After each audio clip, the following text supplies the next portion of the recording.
ক্ষমতার বাইরে থেকে অনেক ভালো কাজ করা যায়। আমরা ক্ষমতায় ছিলাম কবে? আমরা তো ক্ষমতাই নাই। 2015-16 ব্যাচে ঢাকা বিশ্ববিদ্যালয়ে ভর্তি হওয়ার পরে আওয়ামী রাজনৈতিক অপসংস্কৃতির বিরুদ্ধে 6 মাস পরে হলে ওঠার পরে প্রথম দিন যে গেস্ট রুমে গিয়েছিলাম, সেখানে যে নিপীড়নের শিকার হয়েছিলাম, ছাত্রলীগের প্রেসিডেন্টের নাম বলতে না পারার কারণে এই নির্যাতন মেনে নিতে না পেরে ঠিক 2 দিন পরেই তো আমি হল থেকে বেরিয়ে গিয়েছিলাম। সে সময়টাতে আমি আমার হৃদয় দিয়ে অনুধাবন করলাম, এই যদি হয় বিশ্ববিদ্যালয়ের পরিস্থিতি, এগুলোর বিরুদ্ধে কাউকে না কাউকে দাঁড়াতে হবে। তাহলে আমার এমন একটা প্ল্যাটফর্ম দরকার যে প্ল্যাটফর্ম থেকে এই ধরনের অপসংস্কৃতিগুলোকে মূলোৎপাটন করা যাবে। আমি নিজে সেদিন আমার ফেসবুকের সার্চ অপশনে কবি জসীমউদ্দিন হল ছাত্রদল লিখে আমি আমার ছাত্রদলের অগ্রজদেরকে খুঁজে বের করেছিলাম। আমাকে রাজনীতিতে কেউ নিয়ে আসেনি, আমি নিজে খুঁজে বের করে এসেছি। সকালে আমরা ঘুম থেকে উঠে বের হতাম যে অবরোধ সফল করতে হবে, হরতাল আমাদেরকে সফল করতে হবে। সে সময় আমরা 20 জন 25 জন মিছিল করতাম। এই 20 জন 25 জনের মিছিল নিয়ে আজকের অনেক ক্ষমতাসীনরে মকারি করতেন যে তাদেরকে দিয়ে কিছু হবে না। কিন্তু বিশ্বাস করেন, এই 20 জন 25 জনের একজনই কিন্তু 14 তারিখ রাতে রাজু ভাস্কর্যের পাদদেশ থেকে হাসিনাকে গোটা বাংলাদেশের স্বৈরাচার শব্দে প্রতিষ্ঠিত করেছিল। রাজনীতি সকলে করবে না, কিন্তু রাজনীতিতে কোয়ালিটি প্রয়োজন। একজন জেনারেল স্টুডেন্টের পক্ষে ফ্যাসিবাদকে সরাসরি স্বৈরাচার বলা তখন আসলে সম্ভব ছিল না।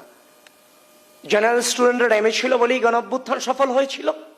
কিন্তু জেনারেল স্টুডেন্টদের মাঝে মিশে হাসিনাকে স্বৈরাচার শব্দে প্রতিষ্ঠিত করার লক্ষ্যে ওই রাজনৈতিক ছেলেটাই কিন্তু হাসিনাকে স্বৈরাচার শব্দ উচ্চারণ করেছিল, যেখানে জেনারেল স্টুডেন্টরা তার সাথে গলা মিলিয়েছিল।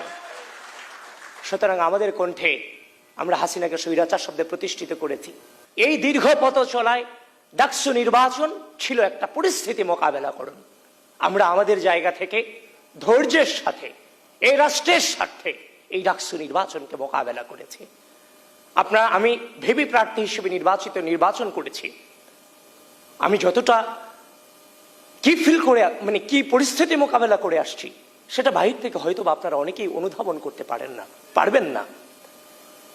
একটা জাল বিছানো হয়েছে, যে জাল আপনার খুব পরিচিত, কিন্তু যখন আপনাকে জালে নেওয়া হয়েছে তখন দেখলেন এই জালের কোনো কিছুই আপনার অবশিষ্ট নেই।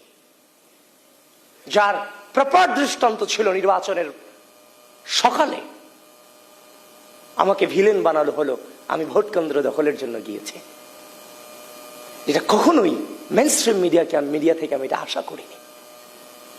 এবং সেটা কারা করেছে তাদেরও দোষ দিচ্ছি না। কারা করেছে?